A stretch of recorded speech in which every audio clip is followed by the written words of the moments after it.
Welcome to this panel on unlocking efficiency through flexible funding, responding to new needs and changing operational contexts. My name is Lisa Doughton. I'm OCHA's Director of Humanitarian Financing and Resource Mobilization. And before we begin the panel, I did want to give a few housekeeping rules. First, it'll have a connection for Wi-Fi, so please see the screen for Wi-Fi. There's a Slido connection as well. I'll get to that in just a moment on the question that I'll be asking you for greater audience participation. There's also Twitter, so please do use the hashtag, interpretation, and the rest. So there will also be a graphic recorder who will be taking notes in a very graphic form and showing that up on the screen as we go. So please have a look at that. So it's my great pleasure today to moderate the session on a topic that I and many of my colleagues spend a lot of time thinking about and promoting, which is flexible funding for humanitarian programs and operations. And by that, I'm referring to income that is flexible, income that is unearmarked or softly earmarked, that gives organizations full or partial ability to use the funds based on evolving operational requirements. At OCHA, flexible funding allows us to plan more strategically across operations and to rapidly scale up our presence during a disaster, as was the case in Ukraine, and also in anticipation of early action when we expect a shock to come shortly, as was the case in Somalia with the failed rains in 2021 and 2022. This is so that we don't have to wait for funding to come online from donors. So to participate in this discussion, there will be a Slido, and the question that I'd like you to consider answering, and some of the answers will show up on the screen, is what efficiency gains can be unlocked through flexible funding? So I invite you to put in your answers, and then it will pop up. So let me introduce our distinguished panelists who have an enormous amount of experience to share from across the humanitarian spectrum. We have donor governments, we have United Nations, local and international organizations, and today they'll share good practices on how to unlock efficiency through flexible funding, including through program-based approaches. In doing this, we hope to be able to gain a better understanding of the value of flexible funding and the barriers and disincentives that are holding back greater investment in this type of financing. So now I have the great pleasure to introduce Dijke Poetzel, who is the Director General of Crisis Prevention, Stabilization, Peacebuilding, and Humanitarian Assistance at the German Federal Foreign Office. She previously served as Inspector General, as Germany's Ambassador to Ireland, as Deputy Director General for Central Services at the Foreign Ministry, and Head of the Personal Office of Federal President. We also have Tita Maija-Luoto, who is the Director General of the Department for Development Policy in Finland. Her experience includes serving as director of the Unit for South Asia and having responsibilities for disarmament and arms control at the Permanent Mission of Finland in Geneva. And next we have Philippe Lazzarini, who is the Commissioner General of the United Nations Relief and Works Agency for Palestine Refugees in the Near East, or UNRWA. He has more than 30 years of experience in humanitarian assistance and international coordination in conflict and post-conflict in the United Nations, the International Committee of the Red Cross, and the private sector. And then we have Babatunde Anthony Oje from the International Rescue Committee, who is the country director in Nigeria. He has extensive experience working with numerous international NGOs, including in senior roles with Oxfam Great Britain, Save the Children, and the Center for Civilians in Conflict. And to my right, we've got Gloria Modong-Morris, who is Executive Director of the Titi Foundation, a national women-led NGO in South Sudan. She's a member of the Steering Committee for the National NGO Forum in South Sudan and co-chair of the ISC Localization Task Force. And she represents national NGOs as a member of the South Sudan Humanitarian Fund Advisory Board. So please join me in welcoming all of our panelists. I'm sure we'll have a very lively conversation. So just in terms of the question, which I seem to have lost on my papers, the question to ask, I did say that what efficiency gains can be unlocked. So please do submit your answers there so we can have some interaction from the audience. So now we're going to hear three different perspectives on what efficiencies can be gained with flexible financing. And so first I want to turn to Gloria. And if you could tell us, how does flexible financing make a difference with local NGOs? So over to you.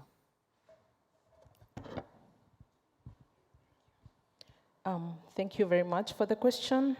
And I think one thing is that we need to acknowledge in the room today is that flexible funding is a lifeline for people affected by crisis who range from IDPs, refugees, host communities, and returnees.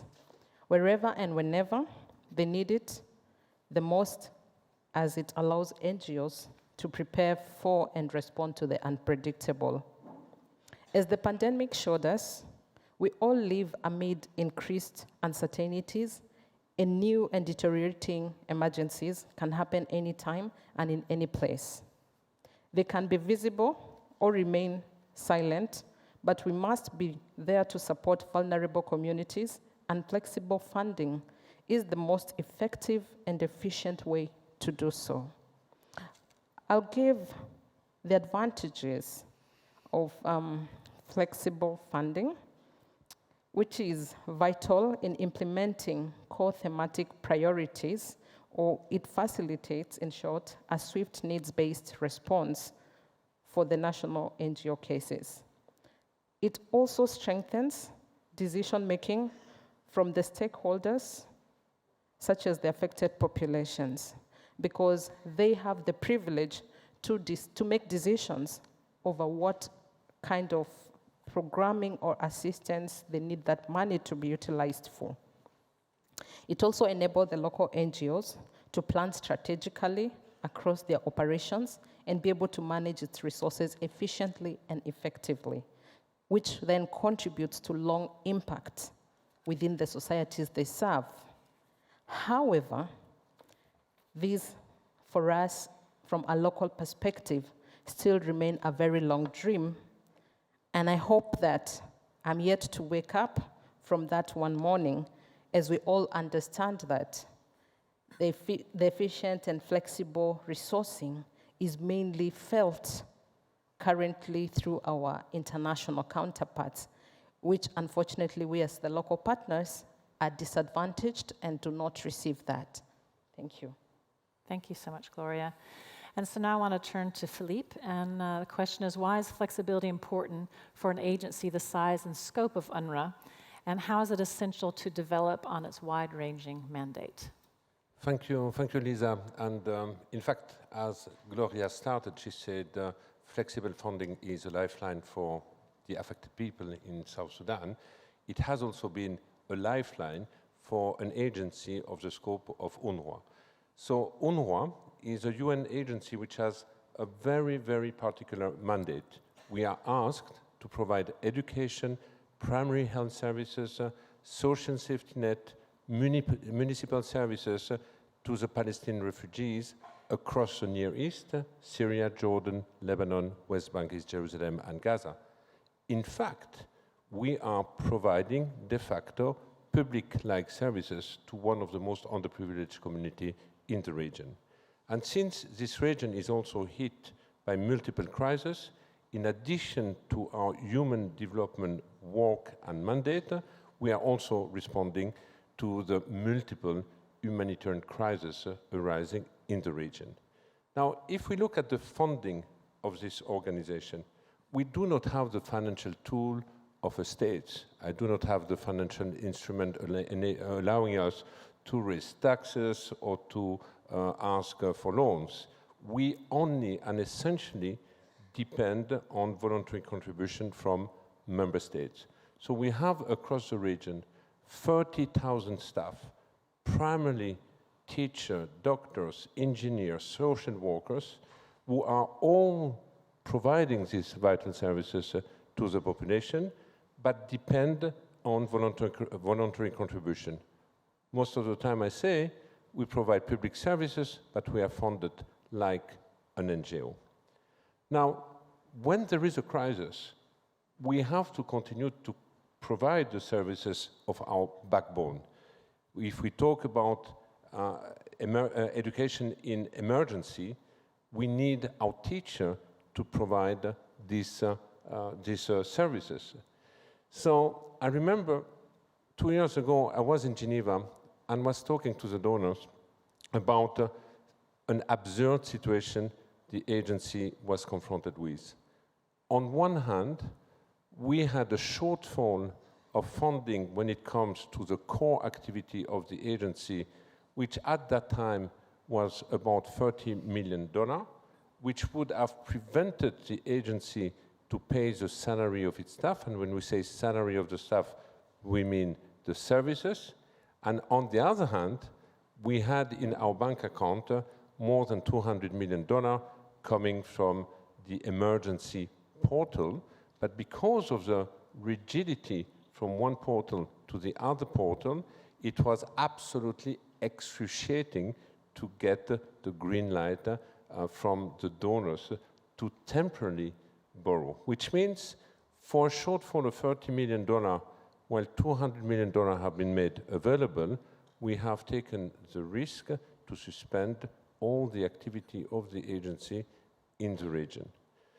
I'm saying this because the discussion which has followed after that with a donor has enabled a number of donors to look at flexibility not only within a given portal, flexibility within the humanitarian portfolio or development, but also flexibility between the two portals. And this has been absolutely key for an agency like ours to keep its services. Would we not have been in a position to negotiate this flexibility, this would have triggered a crisis in an already volatile region. Thank you very much. So now, under the same category of efficiency gains, I'd like to turn to Tunde now. So could you please tell us what you see as that added value of program-based approach, and how does program-based approach, or PBA, enable more effective and timely humanitarian response? And what would be your lessons learned from the field? Thank you very much. If I was given an hour, I'll speak for an hour on PBA, to be honest. So 4 minutes is quite challenging. But I must say, at the risk of repeating what Gloria and Philip have said, it is actually an opportunity that allows us to actually have better functioning humanitarian system in place, because it allows us to reach more people. And I'm happy to see that this is coming up at this very important forum, and to say we're grateful to donors like CEDA that are building a trustful relationship with IRC, where about 14 of our country programs are delivering through PBA, through the support of CEDA. Last year, International Rescue Committee chaired a quality funding caucus of the Grand Bargain, which made further progress on the barriers around multi-annual flexible funding. And we're very much appreciative and encouraged by the commitments of donors made at that forum, which I think will be really helpful to see the outcome. So PBA is a flexible and unearmarked funding, as everybody has said, that enables timely humanitarian response. And amongst the three pioneer CEDA PBA organizations, that's ACF, IRC, and NRC, we see the need for more flexible funding because currently flexible funding makes up about 22% of the budget of the three organizations. And we realize that it's allowing us to reach more people because there are certain opportunities, for example, like engaging within some certain areas that you may not have that flexibility to use your existing grants to actually implement. Flexible funding, the PBA, allows you to actually be able to deliver such. I'll give you examples. I have been in this position for 2 years. And in 2 years as IRC country director in Nigeria, we've had series of cholera outbreak coming up in the middle of a response. With the PBA support, we're able to immediately respond to those, and that actually, inversely, actually supports the communities understanding that you're there to support them, because how swiftly you're able to actually respond to that need that is coming from them. rather than continue to promise them and say, oh, I need to write somebody, I need to do this bureaucratic process, the flexible funding allows us to actually respond swiftly, and also in terms of, there are also other issues that emerge within the communities that require that level of support, and your ability to be that responsive also encourages local acceptance, because the communities are able to know that, yes, you're there to work with them, and it's also helping to build that engagement with the communities as well. I would also like to say that in terms of, for example, like some of our offices, in some of our offices, like let me use Nigeria, I would always use Nigeria, of course. We've had a situation where there was a spike in the number of malnourished children, where we needed to actually increase the number of bed spaces. If we did not have something like the PBA, we wouldn't have been able to actually increase the bed spaces. We increased the bed spaces from about 40 to 70 for each of our stabilization centers. And as a result of that, we did not have to turn back any children, malnourished children. We were able to provide the services, and we were able to provide the life-saving services to those children. And so for us, it's really a very credible and useful system. I'll cite another example. As most of you know, that we always have things coming at us from everywhere. We've had camp closures in Maiduguri, where camps were closed and the IDPs had to relocate to somewhere else. With the PBA, we were able to actually set up transitional clinics, to actually mobile clinics, to be able to continue to provide services to those that need those services. So generally, I would say that it's a very useful mechanism that we have found very relevant and very useful in order for us to strengthen our programming. And also when it comes to maybe positioning ourselves for opportunities, pre-positioning for medicines that are needed for emergencies, pending when the grants come in, PBA has always been there to support us. So for us, we find it very useful and very relevant. Thank you. Thank you, Tunde. And so now I want to turn to our panelists who represent the donor perspective and hear from both of you. First from Tita on the barriers and opportunities for flexible financing. So the question for you, Tita, is what are the greatest barriers and disincentives that are holding back progress toward increased flexible funding? So over to you. Well, thank you for a very pertinent question. First of all, Finland is a very principled donor. We might not be that big. We are a mid-size humanitarian donor in EU terms, but we are a very principled donor. So we give this multi-annual core funding to humanitarian organizations, and we don't require any additional reporting. We just take the reports that basically organizations provide in any case. So now we have come to an understanding that this is of course extremely good for the organizations, and this is probably very good for the beneficiaries of the of humanitarian aid. But where it's kind of like lacking behind is perhaps on visibility.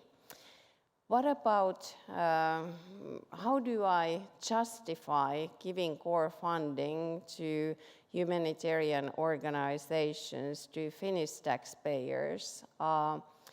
Where is the Finnish flag? This is really something that some of the countries where the humanitarian funding then indirectly goes through UN organizations, for instance, are asking me that why aren't you giving this funding directly to a country as Finland? And we are saying that, well, we are actually doing just that, but we are using the UN humanitarian mechanisms to do that. So the visibility. And the second is then the reporting on results, it's perhaps a little bit more distant for both for the beneficiaries, but also for the Finnish public to explain that we are not giving funding directly to any humanitarian crisis, but we are actually doing it through core funding. So my plea to all the organizations here present is that for those of us that are giving a lot of core funding for UN organizations, you would also remember us in the time of crisis when the first response to any crisis actually comes from those core funds. And then it would be probably much easier to explain to the taxpayers of my minister, for instance, that this is a good way to go about. Thank you. Thank you, Tita. And so now turn to you, Deke, to hear how Germany has been able to overcome some of the challenges that might exist to provide flexible financing.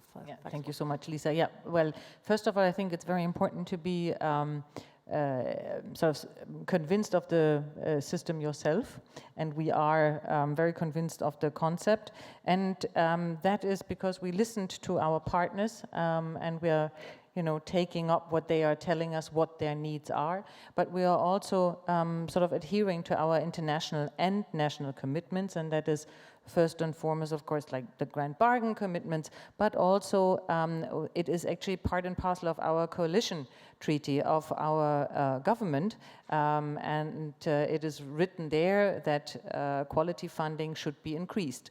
And this is also, I think, very noticeable that our parliament and our parliamentarians are backing us in this approach, again, because they go and see it themselves, for themselves, what can be achieved, but also because we apparently managed to have a very good narrative in place and a very convincing narrative. And that is that, and it was mentioned before, that you assure a speedy, a rapid answer in times of crisis. And we saw that again very clearly when the war in Ukraine broke out, because we had funded the German Red Cross. The Ukrainian Red Cross was immediately, like one day after the war broke out, they were able to react. We now saw it again very clearly in Turkey and Syria during the earthquake. So that is very convincing to us. Secondly, efficiency. It can be better planned, plus better coordinated, and as it was mentioned here, much better targeted to the situation on the ground.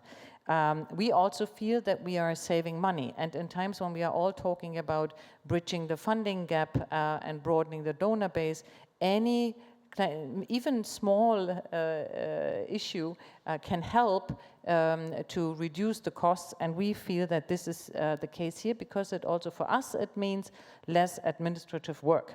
And not only for us as donors, but I think also for the organizations that we sponsor. And also, and that is something that is very important to us, it also increases localization. And that is another commitment from the Grand Bargain. It is very easy for local organizations to tap into the country-based pool funds and to draw money from them. So that is again something that we find very convincing, and apparently also our parliamentarians who are responsible for our budget buy into it and accept it, and so that's how we manage. Great, thank you very much, Deke. So now I want to return to a recipient. So Philippe, if I may come back to you, Mike's coming to you. From UNRWA's perspective, what are the greatest impediments to secure greater investment in flexible funding? And what are donor best practices on flexible funding and how they've been key in sustaining the services and assistance that you were telling us about earlier? Listen, following the discussion we had in Geneva, where we saw this extraordinary situation in which the agency had no money to pay the salaries, the backbone to keep all the services running for the organization, and having at the same time about 200 million in a bank account for emergency response, which anyway we would not have been able to deliver in terms of emergency response if the staff providing this service cannot be properly paid. So we had an absurd situation which we needed to address. And I think from this time we had really sincere depth discussion with our donor, and as we heard from them, they listened to our needs. And the year after, we innovated with two donors. One donor, we institutionalized the flexibility between the portal for the next 4 years. And here, for example, we have a yearly allocation. X% goes for the development part, X% for the humanitarian, but during the year, we are allowed to do our cash flow management. And that provides us great flexibility. And we had another donor who has not institutionalized, but basically has said, this is the contribution to both human development and emergency activity of the agency, and you will decide the allocation based on the priority needs. And we succeeded through this dialogue to increase the flexibility by $200 million last year. And thanks to this flexibility again, we succeeded to end the year. Now, what are the main impediments? I think that one of the main impediments still lies on the donor side. On the donor side, in the sense that we keep talking about the humanitarian development nexus, but in reality, no one in this room can clearly define what's a humanitarian response, post-humanitarian or a development one. Most of the time, it is determined by the source of the resources being made available. And this flexibility varies from one donor to the other one. And basically, when we seek flexibility in the cash flow management, each donor will have different type of requirement. But the better we understand, the better we will be able to address it. Mm-hmm. Thank you very much. And so now we're going to look at some of the best practices, and I'll first ask Tunde, how can flexible funding serve as an enabler for improved localization? Thank you very much. Definitely, it is an enabler of localization because country programs have a choice of how best to use the PBA funding, and that could include working with local partners. And because it's multi-year, it gives us that stability to commit wholeheartedly with confidence to multi-year agreements with local partners as well, to work with them for multiple years and enough time to involve them in our activities, including supporting communities with quality delivery of humanitarian aid. In Nigeria, for example, our strategic action plan for the next 3 years is to increase our spending through local partners from 3.9% to 10% by 2024. And this is very intentional.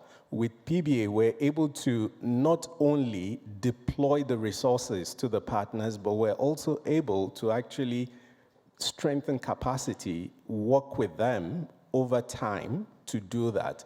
The other aspect that I would like to point out is also in terms of retention of knowledge. Because of PBA, we're able to retain staff for longer. As you know, if you have the short-term opportunities, after 6 months to the end of the grant, people start to look out, what's with my job now? But with PBA, people are able to actually retain their job for much longer, and that also keeps the knowledge within the organization. It also keeps skilled staff within the program. So for us, we see a lot of opportunities. Now, the other point I would have pointed out earlier is also the advantage of this allowing us to be innovative. Part of that innovation is also engaging localization. I mean, because localization also strengthens acceptability within the areas where we work. And that is also an innovation that I think this allows us to actually do. And I think we will be deploying and ensuring that we bring in the local partners more in our activities, because we know that we have 2 to 3 years to do this compared to cycles of 1 year or sometimes 6 months. That is not really sustainable. So it really enables it, I would say. Thank you. Great, thank you so much. If you pass the mic this direction, I'm going to ask Gloria the similar question and your perspective on flexible financing, on how it affects localization. Well, I think flexible funding will be a good opportunity to advance the localization conversation. But forgive me for the bad statement in it, but it keeps coming through. We're discussing localization, but there's no enabler to facilitate that talk.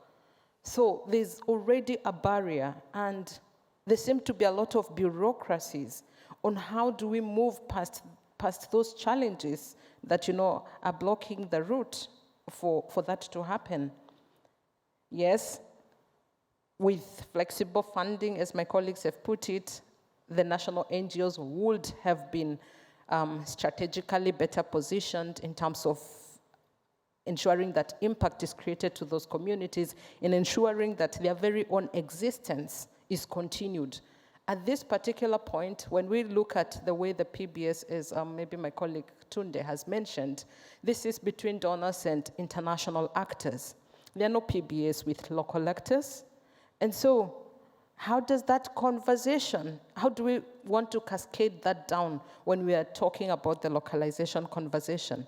It's a question that I think we critically need to think about and be very intentional in ensuring that we are walking that talk, if anything at all is to happen. Thank you, and we're going to pass the mic all the way down to the end to Daike. So Daike, from what you've heard and know about the best practices of flexible financing, how do you as a donor advocate with your taxpayers, with those that you need to convince flexible financing is a benefit? Challenge. Yeah, thank you so much. Yeah, and last year we did 56% of our funding in a flexible way. So you need a good narrative. A little bit of it I described in my first answer, but here I think another thing is key, and that is the trust in our collaboration with our partners. We need to have early and very transparent communication. We need to have the facts and the figures. We need information sharing in a very transparent way. We need details on the programs. We also need to know what is going wrong, if there's anything going wrong. We need to talk openly about it.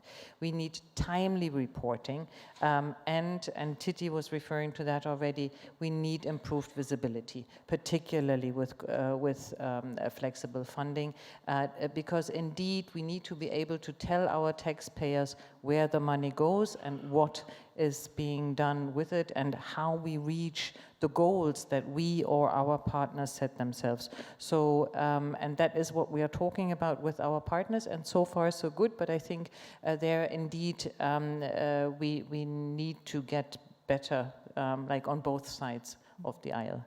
Okay, thank you. And then to Tita, a similar question, but maybe you can add a couple of points also from your perspective on what humanitarian actors can do to help you make the case for flexible funding as well.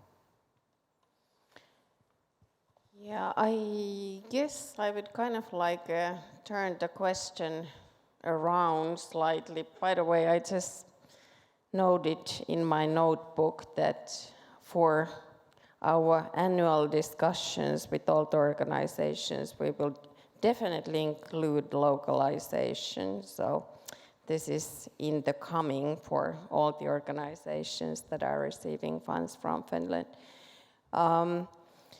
First, we earmark to country level, not often, but at times, because this truly gives us visibility. This is what our embassies are asking.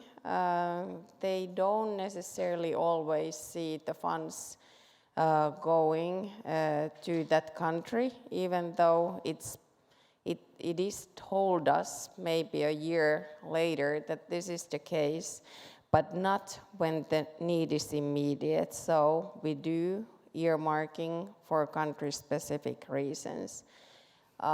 If there would be another way to do this, we would probably not need to earmark to that extent, and the programs would be perhaps more interesting from that perspective as well, from visibility perspective.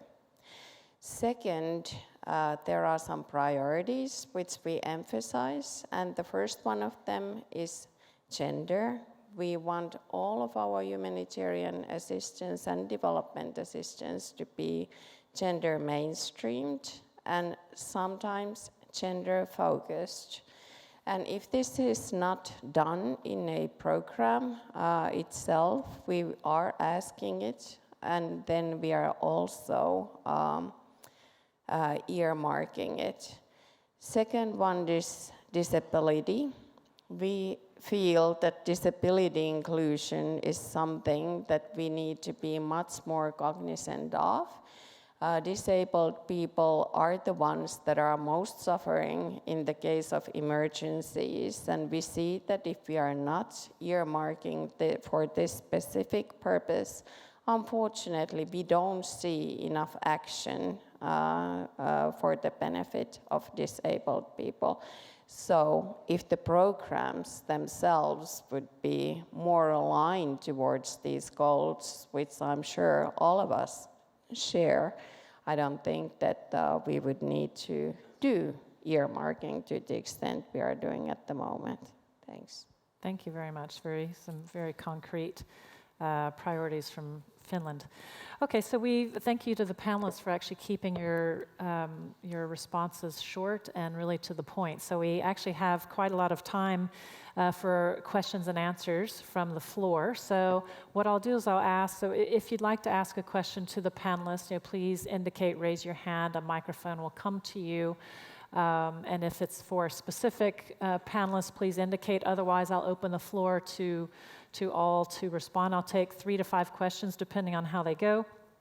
And then we'll return back and then go back for more questions. So with that, then I see a microphone going to the first question. And if you could identify your organization or other, which will be helpful. Thank you. Thank you very much. My name is Reverend John Riekior. I'm the Executive Director for Africa Development Aid in South Sudan. I would like to keep my question brief, and I would like to apologize if I say the name of the Director Generals wrongly, because I may not know how to. I want to ask question directly to the Director General, Diake, and Tita. I have 2 questions. When we talk about efficiency through flexible funding, it's a very good initiative, and we do appreciate the contribution of the donors in South Sudan, especially the German. We work with the German NGOs in South Sudan, and I do appreciate greatly. My question is, now when we talk about the grand bargain and the flexible funding and the meanings and how we should give the aid to the direct beneficiaries and the people that are affected, how do we see the flexible funding reach the local partners directly? Because I know there are so many bureaucratics, there are so many policies that do prevent the local partners be funded directly. How do you see this scenario in your perspective, in your government, reach the national responders directly through funding. The second question is, you give money to the INGOs, you give money to the UN, and you give money to the pool funds. And we talk about 25% going to the local responders.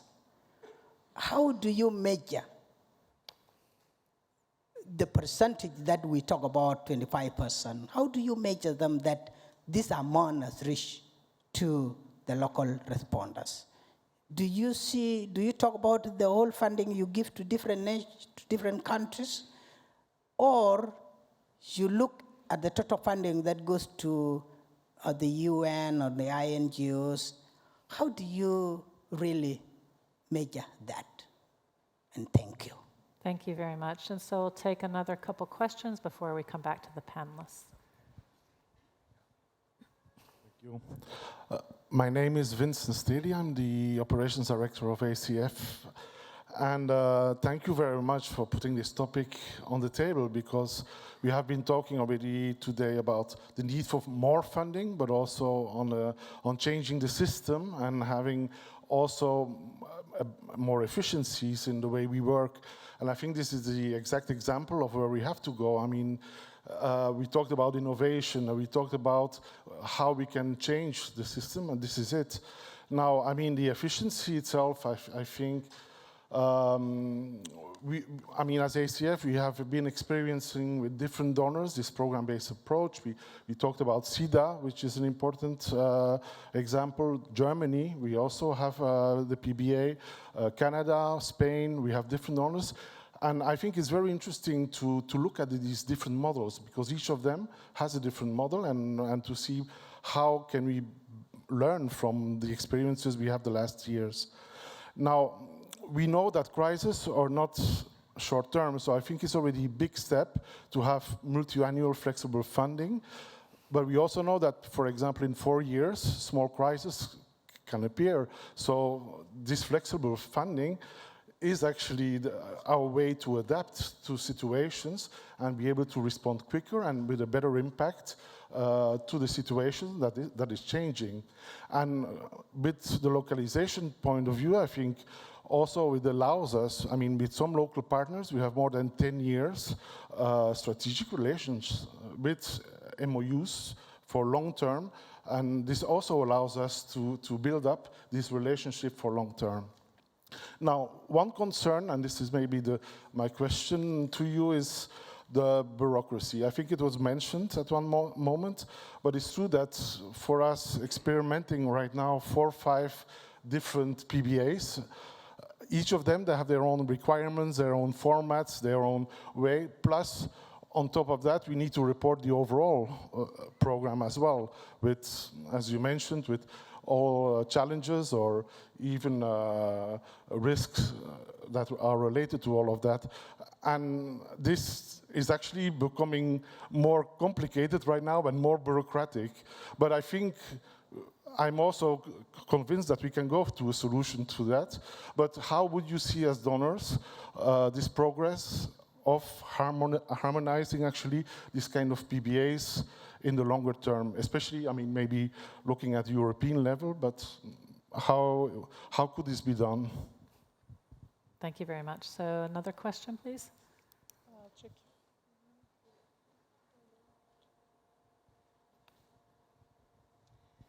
Hi, Samantha Brangen. I'm a consultant on environment and humanitarian action, and I was wondering if you think that flexible funding could help humanitarian organizations respond to the climate emergency, both on the adaptation and on the mitigation side. So we talked about localization, but do you think it's an interesting tool to respond to the climate emergency? Thank you. Thank you very much. And then maybe we'll take one more question and then come back to the panelists.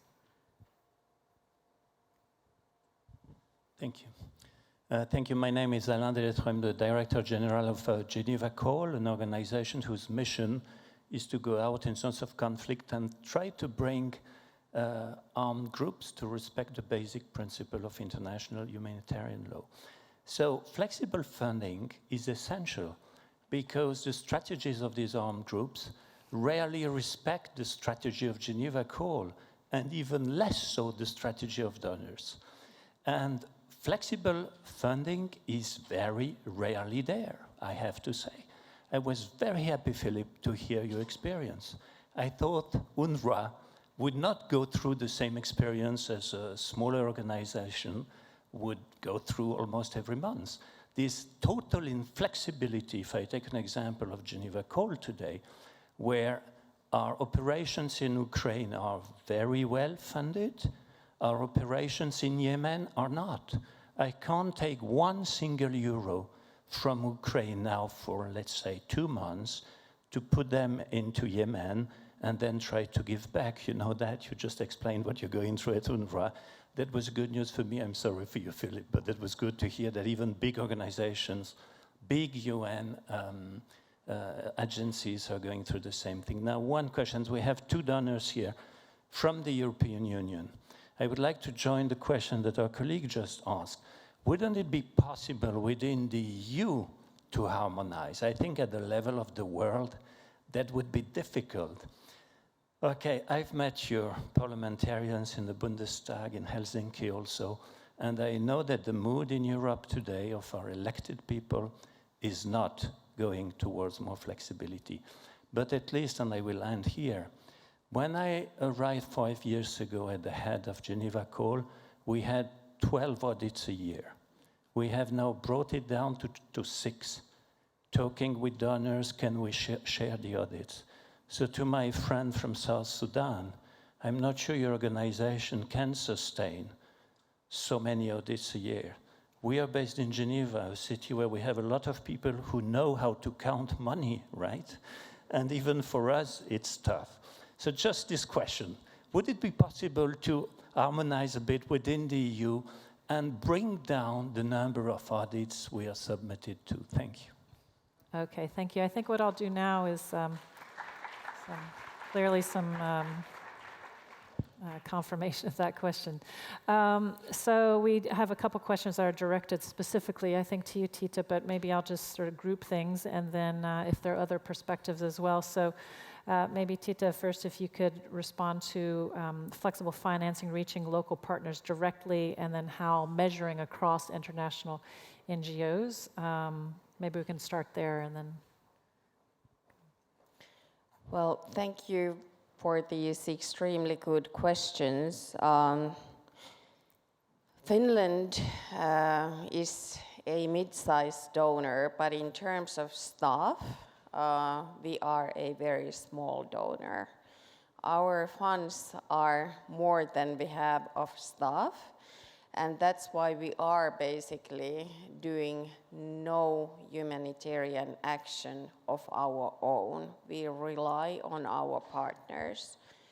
And as I just said, I noted down and I dotted down that the term localization needs to be part of our discussions with our trusted partners.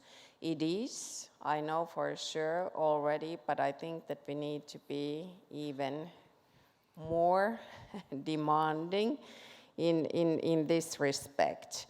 I know that local NGOs and INGOs are doing excellent work at country level. I have a history working for United Nations long time before I joined the ministry, and already back then in conflict zones, I knew how it worked, that there were a lot of local NGOs that were carrying out those important tasks.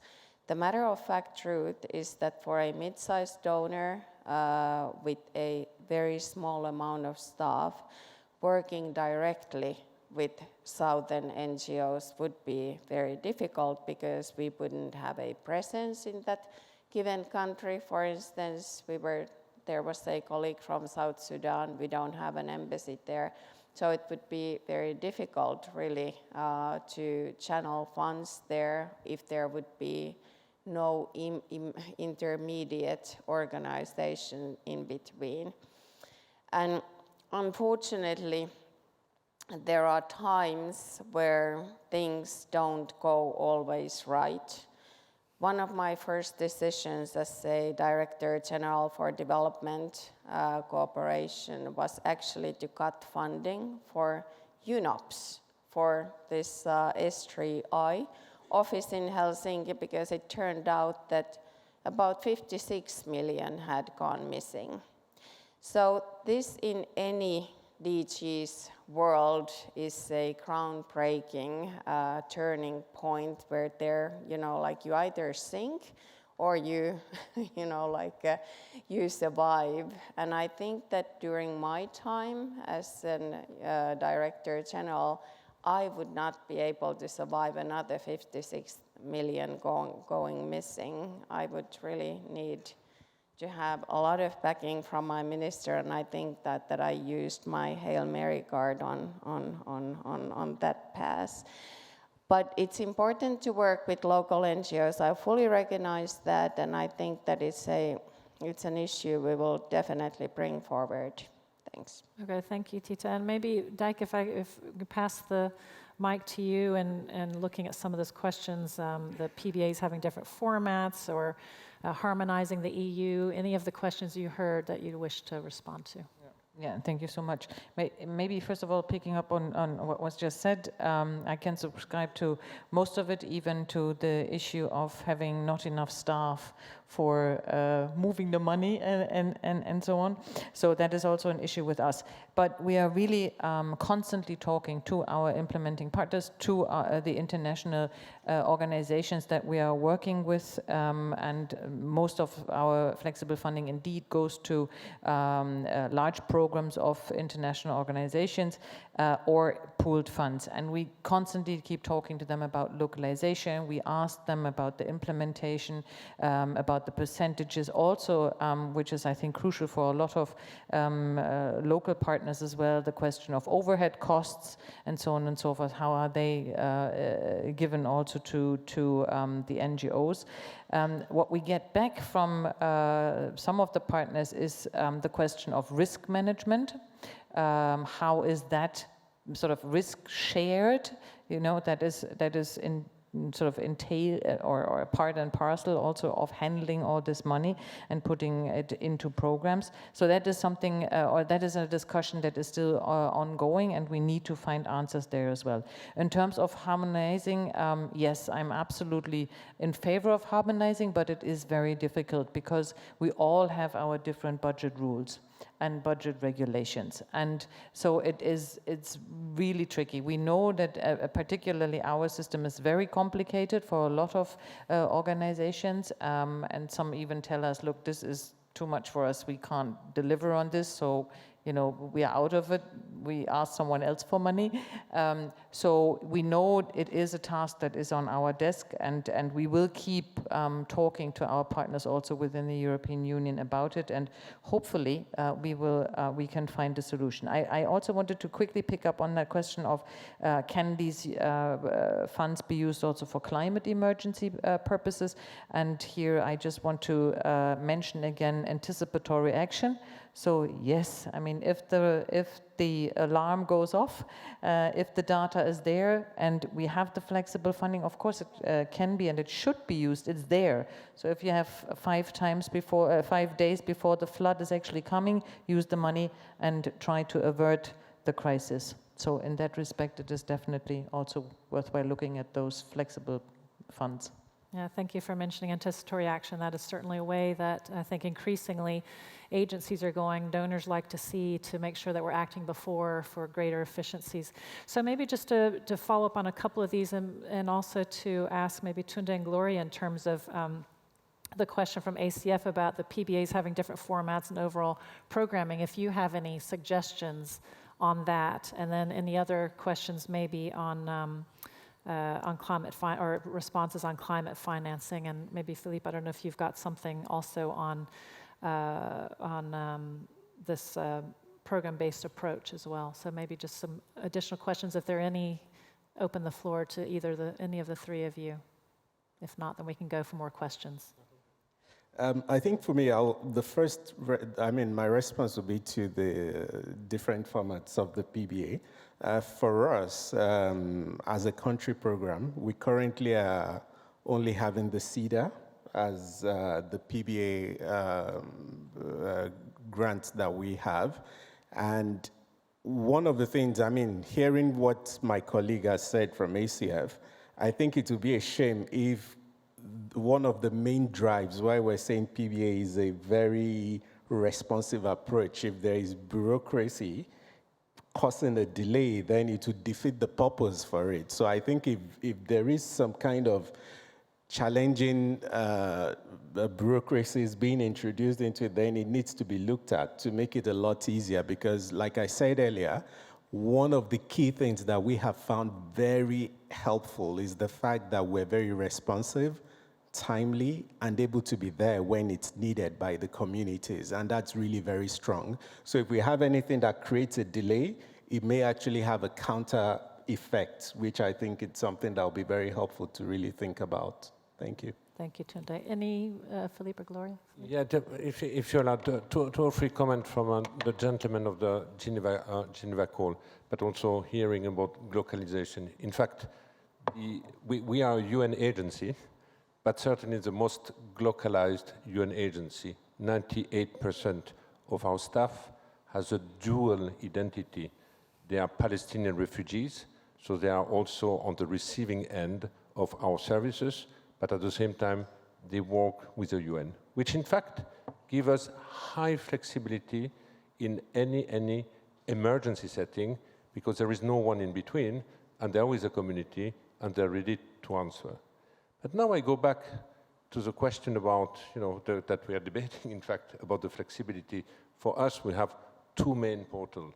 One is called the program budget for the human development activities, public-like services, and the emergency one.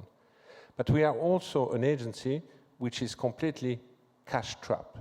In fact, this flexibility and this call has been, to the donor, was a call to ask them to allow us to better manage the cash flow. It does not mean that we will redirect a funding to a different goals, but we are asking the flexibility to use the cash as a way to ensure the continuity of our activities. Every month, more or less every month, on the between the 15 and 20, we do not know if we will have the cash to pay the salary of 30,000 people. In fact, we are in such an unhealthy situation that our cash flow is a negative cash flow of 1.5 months, whereas I think we can agree here, ideally, to have a healthy basis, we should have minimum 3 to 6 months. It's not our case. So the entire debate on the flexibility, at least for us, was triggered by this situation in order to avoid the implosion of an organization providing services to millions of people in such a sensitive area just for 30 million, while at the same time the same donor have made available 200 other million, which are sitting in an account because they were not spent at the time we needed to pay the salaries. And that's how, in fact, the flexibility debate started for our organization, but it has been a game changer. Great, thank you very much. Gloria, did you want to? From my perspective, I would say that flexible funding is necessary and it needs to be streamed down to especially local partners so that they're also able to access that. In that, they should be able to then recruit rightful resource personnel, human resource personnel, who can be able to be better positioned in implementation. Just to answer on John's question and at the same time disagree a little bit with the colleague from Geneva Call, is that I think national partners have the capacity to be audited over 10 times a year, depending on the amount or sizes of donors that they do have. So it's not in their being as local organizations, but it's in the resource personnel that are working for that particular organizations. We've seen numerous national partners actually do the job of training personnel only to be poached by international or UN organizations. That's just a point that I wanted to make a little bit clearer. And as I conclude, I want to bring to the table that I think the time is now. We should stop doing a lot of talk. Let's start acting, and flexible funding is a vital tool that can be better placed to drive the localization agenda if we really want tangible, effective, and efficient system. Thank you. Thank you, Gloria. And I think toward that end, we have a question on, so clearly agreement on that one. I think in that line, we have a question that came in over Slido, which is only 10 donors endorsed the outcome documents of the Grand Bargain Caucus on quality funding, including Germany and Finland. How to convince other donors to join? Now, it might be rhetorical, or maybe there could be some, it's making a point, I see, but if anyone wants to comment on that on the panel, and then we can go to the floor for one more question or two. May I first? Well, I'm sure we both have good ideas. I actually very much admired the Swedish Minister for Development when he said that, you know, like in the Ukraine panel, that it's not only about assistance, it's also about well, economic relationships and so on and so forth. And I understand, of course, that in a crisis-driven conditions, this is not always the case, but also in Finland, we have a double portfolio. We have a Minister for Foreign Trade and Development and Humanitarian Action, all in the same portfolio. And what that has enabled my minister to do, and I have accompanied him to several of these visits, is to actually to speak with some of these non-traditional donors that your, basically, you know, like your input would be very much needed. And I think that this is what we need in the future because, well, it's really sometimes, you know, like I understand that I get paid for sitting in a panel like this, for instance, and, you know, like being blamed for not doing more. But I think that we are, you know, like the 12 of us, we are already doing a lot. 20 of us are doing a lot. But I think we would need much more to do the same amount that Germany and Finland and others in the European Union, for instance, are doing. And I think combining these portfolios a bit more wiser to have more access to these non-traditional donors has actually been quite instrumental. We've been able to gather support for this school meals coalition, for instance, under the auspices of WFP, where my minister and the French minister are the ambassadors for school meals coalition from very untraditional donor base. So I think that's the way to go. Thank you. Yeah, thank you. And to add up on that, I think the Grand Bargain shows that we tried. I think the good news is that we will keep trying. You know that Germany is very much in favor of continuing the Grand Bargain, and it is looking very, very good. And then obviously the question of flexible funding will be a major issue, will continue to be a major issue, and we will keep pushing. I think it is but also a task for the international organizations as much as the NGOs to reach out and tell either parliamentarians or other possible donors, as was mentioned and alluded to reach out to them and tell them what you need, but also describe in pretty much detail how you do your job. and how you reach people and where the money goes, so that they trust you, that they know you and that they trust you. And I think there is a lot of room for maneuver to reach out to a variety of people to make the case, and then hopefully if trust grows, we will also see more people even joining in and within the grand bargain, but also in other ways to improve flexible funding. Thank you very much. Any other panelists wish to talk on this issue? If not, then I will go to one more short, quick question if we have any more. I see one hand waving. But it'll need to be one in the back quick. there. We have only a couple minutes to then come back to the panelists before we close. Thank you very much. Jamil Abdo from Tamdeen Youth Foundation, National NGO in Yemen. It's great that we have seen the realization of flexible funding and localization in the donor community. But when we are going to start walking the talk, my question is, a lot of donors, they can't have direct funding to the local NGOs. Okay, my question is, or how the donor will ensure that the flexible funding they give to the international NGOs also transfer this flexibility to the local NGOs. Thank you very much.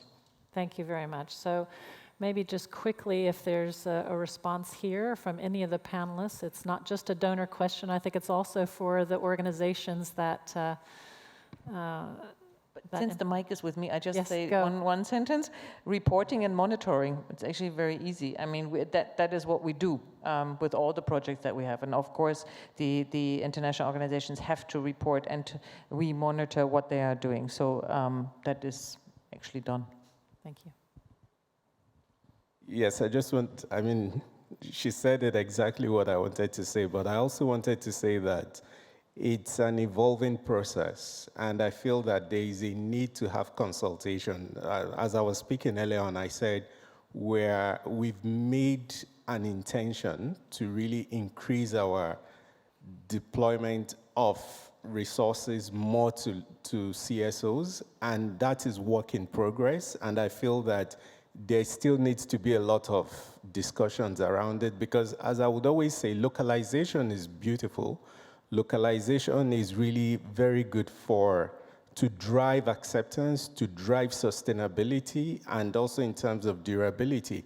But it should not, and it will not be like it's going to reduce the quality of reporting or the quality of financial monitoring. We actually need to take it a few notches up together. And so I'm not saying that the national partners will not be able to do this, but we will need to work together to make sure that we are all operating at the same level so that we can actually ensure that there is that transparency and have a joint purpose, a purposeful direction together. And so that for us is actually one of the things that we want to do. So for us as a country program, and we're working with what we call the National INGO Forum in Nigeria to see that we have like an academy where we can have the national NGOs go through a process which will look at financial monitoring, the relevant reporting procedures that are required for each of the donors so that all of us are on the same page. And it will not be a matter of this is what is for international NGOs and this is for CSOs. So all of us need to be at the same level and operating together in the same direction. And that will be a journey that we need to take together. Thank you. Thank you, Tudin. Quickly with Gloria, and then I'll close. Well, it's quite commendable that the donors have embarked on the monitoring conversation, but I think as we do the monitoring, there's need to look at smaller integrities, because I think a lot of my national NGO counterparts can confirm in the room that, yes, PBAs are ongoing behind the scene, but then when these conversations are brought down to them for those that are going to partner with them, there's already sometimes preset conditions from the INGOs on how you want this to be done. Well, the donors are not presetting particular conditions on how the PBA fund should be administered by the international actor. So why doesn't the same level of flexibility cascade down to the local partners? It's a conversation that you need to think about. Very good. Thank you so much, Gloria. And so we have on the screen, of course, a nice graphic summary of the things. I will try to make a very short summary of some of the high points that I heard. And then I also want to just quickly return to the panelists for one word that you would take away, you want people to take away from this discussion. So we'll start, I think, with Gloria with the mic after I do a quick summary of things. So I think what we heard here, in addition to what's on the screen, or maybe to highlight some of the things, a higher risk tolerance on the part of humanitarian donors to support the national and local partners, including to build the systems and capacity and promote multi-year funding, which should be extended to all partners, namely adopting the program-based approach on a multi-year basis and really including the whole ecosystem. Humanitarian actors to improve visibility, transparency, results reporting, and achievements. And we also heard more about gender mainstreaming and focusing on disability being more inclusive, needing facts and figures, and being targeted and efficient. As another one, I hear also providing agency and voice to those that are affected by these crises, and which also provides the being able to listen to them and providing the ability to shift the funding. So flexible funding allows that shift, necessary programmatic shift when things change, to allow that the voice of the communities are heard and that the communities get what they need. And one thing that wasn't mentioned specifically, but I'm going to add anyway because I think it's important, is higher risk tolerance by development actors. We didn't talk too much about that. I think there's one mention of development, and of course by reducing by protecting development gains, then we can reduce humanitarian needs into the future too. So ensuring there's a higher risk tolerance by the development actors and those that fund development, so it doesn't slip into humanitarian realm. So I think with that, if I may just call on the panelists just very quickly to say one word, your takeaway from this panel, which is tough after many good points. But maybe, Philippe, if you wouldn't mind passing the mic to Gloria, and we'll go down the line. One word. One word, yes, down the line. From my side, it will be that we localize aid, and donors and other stakeholders need to see local actors as equal partners. Thank you. Okay, I would say mutual trust, mutual understanding, basically. I wish I could just say one word, but I wouldn't. Apologies. No.